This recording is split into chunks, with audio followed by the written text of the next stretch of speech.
The discomfort around the idea of doing nothing, I think, is worthy of investigation. 100%. Why wouldn't I go and hang out in beautiful places around the world and beaches and just relax and just do something else and not be obsessed? And it's an obsession. My team know. It's a 7-day-a-week, everywhere I go obsession. Why?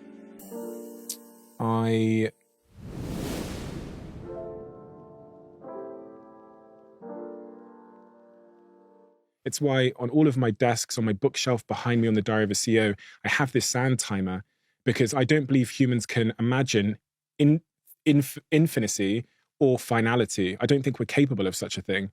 So we allocate our time in trivial, regrettable ways, but our time is literally the currency we have. The allocation of my time up until this moment where I'm sat with you today is the thing that has put me in this chair today. It's like well allocated time in my regard, because I managed to get, to have a conversation with you.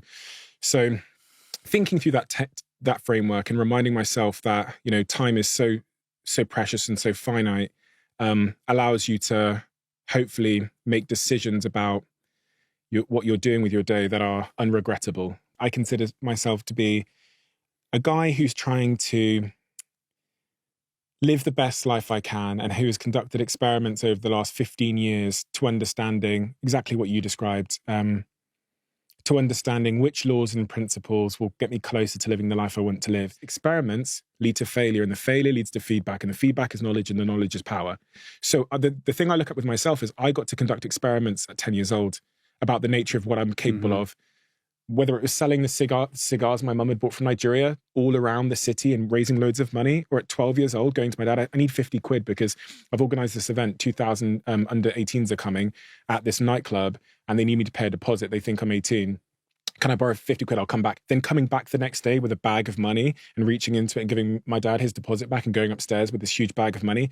I was conducting these experiments at a young age. They're all reinforcing this thing we call belief. Belief is evidence. It is subjective evidence you've chosen to believe about yourself. So that, as a macro tailwind in my sales from 10 to now, creates somebody who will look at obstacles and look at how they approach things and have a huge optimism bias. I believe I can do it. And that is positively reinforcing upwards. We're all in a self-belief spiral upwards or downwards. Some people are negatively reinforcing. And what I mean by that is they're approaching the challenge at work of speaking on stage with skepticism and fear. Therefore, they show up badly. And even if they do a good job, because of that frame, they interpret they did a bad job, which erodes their self-esteem, which means next time they show up with even more pessimism, if they even raise their hand to show up. And it's this downward spiral. Since 10, I've been on the opposite. I've been on the upward spiral. Tried something. Could be that the business I started at 10 or 12 years old. It went well, which meant that next time I showed up with more optimism and belief, which meant it was more likely to go well. And even if it didn't, I interpreted it well. And since 10, I've been like that. And from that I've accrued a lot of knowledge because I've been failing fast. The same, I think, applies for all of us when we're trying to change our beliefs. You have to go and get first-party evidence that you subjectively accept as true.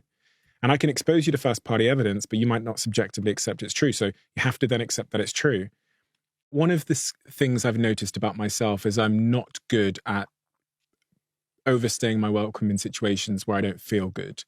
And I'm also someone that that often sees the thing you would consider a risk. I see that as the easy choice. I look at myself at 18 years old, going to that lecture and really hating it and deciding that I'd never go back, and I didn't care. Right, you did one lecture at business school at university and said that was it. To me, the risk was staying.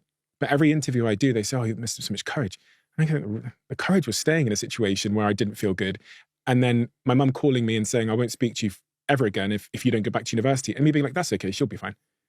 And that ease of moving away from situations that don't serve me and towards situations where I just feel good inside, which is this, I can't believe the world ignores it. We all have this like compass, this thing built inside us, which is how do you feel? And it's so low on our order of signals or voices that we tune into, which makes no sense to me. Everyone's, like above that, people rank their mother's opinion, the girl on Instagram that didn't like my nails. And for me, the most important, number one, is how do I feel?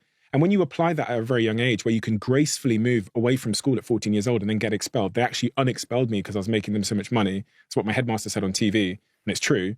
to university, don't like it there, built a startup for 2 years, investors, all of that, quit out of the blue. My third company quit out of the blue again. If you can gracefully use that signal inside you, which is how do you feel in this situation, and prioritize that, I think you get closer and fast. It takes less time for you to get to the life you want. And I'm so good at quitting.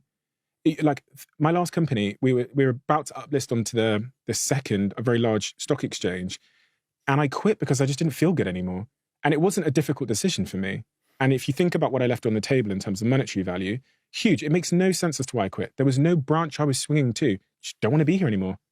And that framework for life creates the impression that you're very good at, I don't know, discipline or making decisions or whatever it might be. But for me, I don't know why people hang around in situations so long. But you do know why. I think that authentic voice within all of us, you can call it your gut instinct or your intuition, is certainly, a capacity that we all hold, but it gets worn down through social expectations, through societal expectations, through familial obligation, and just the confusing aspects of what it means to grow up and try to figure out your place in the world. And I think, with that, we tend to repress that instinct. And for some reason, you were able to maintain it. Perhaps in some people, it's that childlike nature. In others, it's just a real strong sense of identity or an antenna for what serves you and what doesn't.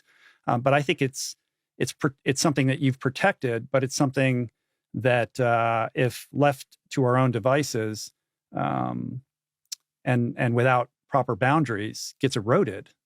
Yeah, and it's a signal, like hunger or thirst is a signal that it's deep inside you and it's there for a reason. It's a signal, a really important signal that's hardwired into you from generation and generation and generation. Going back to this discipline equation thing that I was writing about in the book, the title of that law in my book was about time. It was about time management. I started out to write about time management because everyone wants time management techniques. And as I go down there and as I start doing my research on time management techniques, I discover there are hundreds, right? And I also, if I'm honest with myself, there's none that I use. So I ask myself why. And in the same way that there's lots of fad diets out there, the reason why there's so many time management techniques is because none of them fundamentally work. So people keep going in search of new ones and creating new ones because they lack the fundamental skill of discipline. So I asked myself, okay, why does discipline matter? Well, in a world where time is finite, as we've just discussed, you can only do so many things. And so I try and figure out why in some areas of my life I've been disciplined with the gym 6-7 days a week, with DJing, with my businesses, and why in other areas of my life has my discipline lapsed. So I tried to write a simple equation, which is at the start of the equation, you have, in simple terms, why does the goal matter to you, right? Plus the psychological enjoyment you get in the pursuit of the goal, minus, let's call it the psychological disengagement or the psychological friction associated with the goal. So with going to the gym, I started going on March 2020, and I've been going for over 3 years now. March 2020, I watched a pandemic sweep the world, and I watched through my TV screen people dying because of their health circumstances and the correlation between outcomes and your health circumstance. It was so traumatic to me that it increased my why to so much so that the habit stuck. And it was so clear to me now that the foundation of all my goals, my businesses, my girlfriend, my relationship, my dog, my family was my health. I saw the tectonic plate shake underneath everything I care about.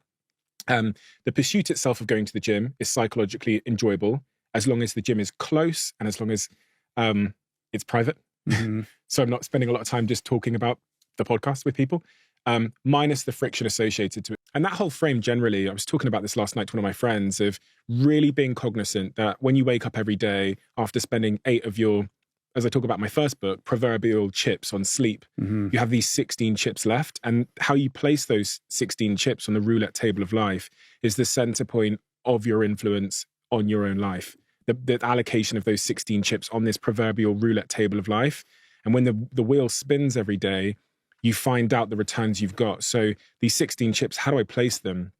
And what are my values? And you're trying to place them where your values are.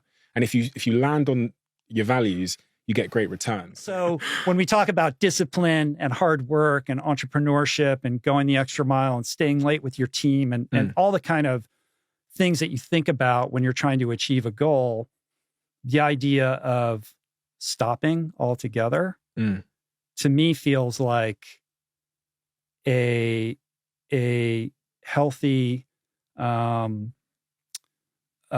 pursuit of that discipline. Because I think it's easy for you to go, but maybe it might require a little bit of discipline to stop and understand that that's part of the process also.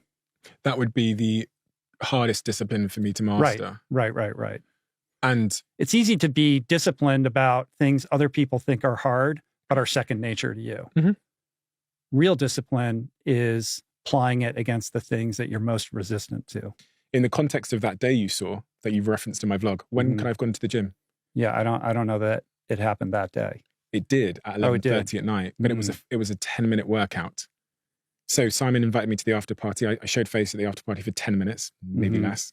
And then I slipped out the back door and my driver dropped me at the gym and I did a 10-minute workout. What's important for me there is that although it wasn't a good workout, I kept to my obligation with myself, my own self-story. That's something I continue to struggle with. And again, it comes back to overextending myself in terms of my calendar. And I have conversations with myself all the time. It's literally a mental dialogue, which is a conversation about who I am and who I want to be and how the person that I want to be would be behaving at 11:30 at night on this particular night. What would he do? And it's so interesting. That's why I talk about the self-story a lot, because no one's going to know. No one's going to know if I went to the gym. There's going to be no evidence or results based on that 10-minute workout. But it's purely a story and a conversation that I have with myself. And we all have a story about ourselves that we don't know is governing our lives. And if I didn't go then, it writes a new little line into my self-story about the person I am. And it's a line in my story that I don't want. And having spoken to a lot of professional athletes and such, I was able to identify that those stories govern their lives when things are hardest. But I think we're all trying to find ways to survive when we're young. And you have two ways you can survive. One of the routes to survive in that context might be to fall back and fall out of the situations I was in, where I just remember this constant feeling of like shame and insecurity, and I need to be enough. And I was chemically relaxing my hair to make it straight like my white friends. And I was like stealing things so I could have the same shoes that they had.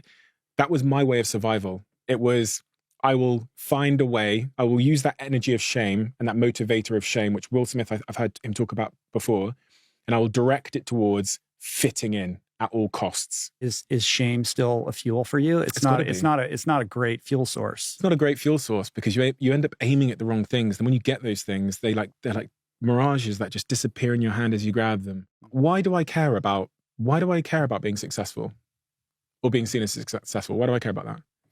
It doesn't matter. What matters is the impact our work is having. And outside of, I've got financial freedom now. So why do I care about what people might think of me being successful? I'd say there's a percentage of that still there in me. That comes from the school situation where I just wanted to fit in. I sat down with a wonderful gentleman who had written a book about status. And when we don't have a lot of money, the logos are really big. And then when we're more sort of successful in our lives, the logos shrink and we start playing different games. So billionaires, it's all about the size of the boat. They'll never wear like head to toe Louis Vuitton. No. If you go to Nantucket, everybody's driving kind of an old car. Yeah. Or what, you know what I mean? But that doesn't mean that the status game has been erased. It's just displaced with a different game. Yeah. And San Francisco, they're all driving Teslas, but it's all about either their fund size or the startup that they're building. So that made me really aware that I'm still playing status games, but it's a different type of game. And actually, if I was to walk in here head to toe in Louis Vuitton, it would actually be like a counter signal to the status game I'm playing, because the people in my status game now would think of me worse. So it's like, and he said to me, "You're still in the mousetrap though, or the maze." And he said to me, "We all are." Because status really, really mattered for survival throughout human history. So we're all playing status games. It matters to all of us that we fit in. Cancel culture and rejection, all of these things hurt so badly because they are a prehistoric signal that we're being kicked out of our tribe. And back in the day, if we were kicked out of our tribes, we would die. our bodies change physiologically. We fall into this mode called self-preservation when we feel an ounce of rejection. We sleep worse. We go into higher stress, more alertness, because in a tribe, the great thing is there's so many people that you can relax. You're all looking out for each other. You have different chronotypes. You're sleeping at slightly different times, more eyes and ears. When you're on your own, you don't have that. You know, vulnerability was a revelation in my life, and it was an experiment that I ran. And I say this because as a man, as a CEO, sometimes it felt difficult to be vulnerable.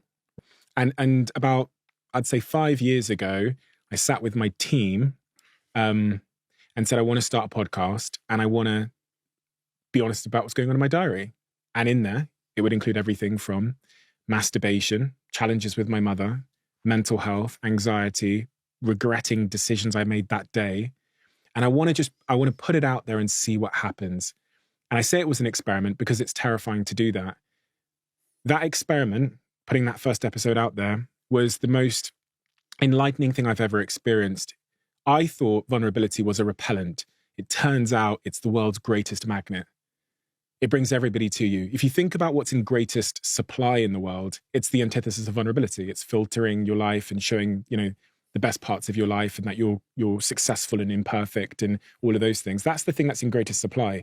The thing that's fundamentally in the least, is in highest demand though, is the thing that we can relate to in the 99% of our lives, which is the struggle, the insecurity, the doubt, the eating the pot noodle on your bed, on your belly button at 1 a.m. in the morning, thinking about someone that's broken your heart.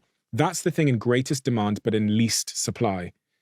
And so it turns out, also, I came to learn a couple of years later that when someone shares their struggle, it increases oxytocin levels in us and we feel more connected to them. So I tried sharing mine and it was the most profound reaction I'd had from my best friends in my life. Only my best friends listened to it because it was episode number 1. Mm-hmm. But what they said to me changed my life. So I wanted to continue that experiment of vulnerability in more areas of my life, including with my partner, with my team members, and with the general public. And it is win-win. It makes me feel amazing because I get things that are trapped inside of me, running my unconscious mind like a puppet master in the back room, out in the open. And also, other people can more relate to it and resonate with it more than anything, I could say. It's interesting that it began as an experiment because in doing that, in summoning the courage to be vulnerable, especially in a public format, is a frightening prospect. Yeah. But it's also incredibly cathartic and empowering. Yeah. And liberating, right? Yeah. Because you're carrying around that baggage. And there is generally a piece of shame attached to these things because we feel weak or insecure around those vulnerabilities. But in sharing them and exposing them to the light, we realize, 1, they didn't kill us. 2, people aren't rejecting us as a result of sharing them. And 3, by putting it out there, it no longer holds power over you in the way that it did when you keep it in the shadows. Running the experiment of vulnerability in more areas of your life will be the greatest magnet towards connection anyone could ever run. The first chapter in social media, which I was a big part of, I was running a social media business at that time, was all about perfection. Then there was this sort of counter movement away from perfection and towards authenticity. And that's where we live now, which is, I think we're in the age of authenticity, where authenticity is an unbelievable currency. For you, it's great for you. This is the important thing. It's great for you. What we now see quite a bit of is performative authenticity. Which is sort of a false... which is the counter movement to authenticity. Right. Which makes the whole word authenticity devoid of meaning. It becomes a wallpaper word, to coin a phrase from your book. And then it becomes incumbent upon the person on the other end of the phone who's scrolling to discern the difference between somebody who's truly being honest and showing up and expressing from the heart versus the person who's doing it for, the likes and the comments, right? Throughout this conversation, we've talked about how when sort of inauthenticity was high, there was this counter movement towards authenticity. And now there's like another counter movement, which is like fake authenticity. When digital music came along, vinyls surged again. Now that we've become more glued to screens and phones, IRL community things are surging. You even see bowling alleys making a comeback, and miniature golf and all these things. And I believe the same about pickleball. Yeah, all of these things that are coming back. And I love it so much because I bet on humans' innate desire for connection and being together in a world where everyone's optimizing in the other direction. It will always be there. So there's a big opportunity there to bring people together. Last night, we actually did a dinner party for Diary of a CEO listeners. Third one we've done. There's nothing more magical that we've ever done as a team. There's nothing where people won't leave the room. 20 total strangers from our community that stand up. They all have question cards in front of them from the podcast. They reveal something deeply intimate about them, vulnerable about them. Those 20 people become best friends that night. They literally best friends. They make WhatsApp groups together, and then they're friends for since the last one we've done. They've been meeting up recurringly. There's something so beautiful about the unobvious, polar opposite path. There's wonder there. And that's kind of how I see a book. I spend all my time making content, Instagram quotes and podcasts, and the wonder I found in something both physical, that has such depth, that takes so long to write, is hard to articulate. But it's the most enjoyable thing to me when a couple 100,000 people, however many that buy that book, read that, focus on it, and then have a conversation with me about it. It's way more impactful than the Facebook video I did that did 30 million views. That was just a quick, cheap viral video, 3 minutes long. That did a big number, but in terms of meaning, didn't mean anything to anyone. Books are depth, they're meaning, and they're considered. There's no comment section, you know? Yeah. It's so special. Yeah. You truly are approaching this from a place of curiosity and genuine interest to learn and to share good ideas with people. And maybe not every episode is going to connect with everybody in the way that you would like. But I think intention matters. And I think it's very clear the intention that you're bringing to what it is that you're doing. And I guess what I would say is with that, irrespective of what the cackling and the caucus is around whatever episode or whatever's happening that's outside of your control, can you not just sleep easy knowing that you did your best to do good in the world? My podcast is a reflection of what I'm interested in. I want to know why people are the way they are. I'd love to interview serial killers and just to understand, what's making them tick under there. So I wish there were more people out there like you. And the fact that when I came and did your show, which I enjoyed tremendously, you then extended an invitation for me and my kid to join you at a Manchester United game. And I got to spend a whole afternoon with you. It was an incredibly kind gesture that I will not forget. I really appreciate what you do and how you do it. Thank you, Rich. Yeah. I don't know what else to Cheers. say. Thank you. Cheers. Thank you so much. It's an honor. Yeah, thank Really. you. Peace.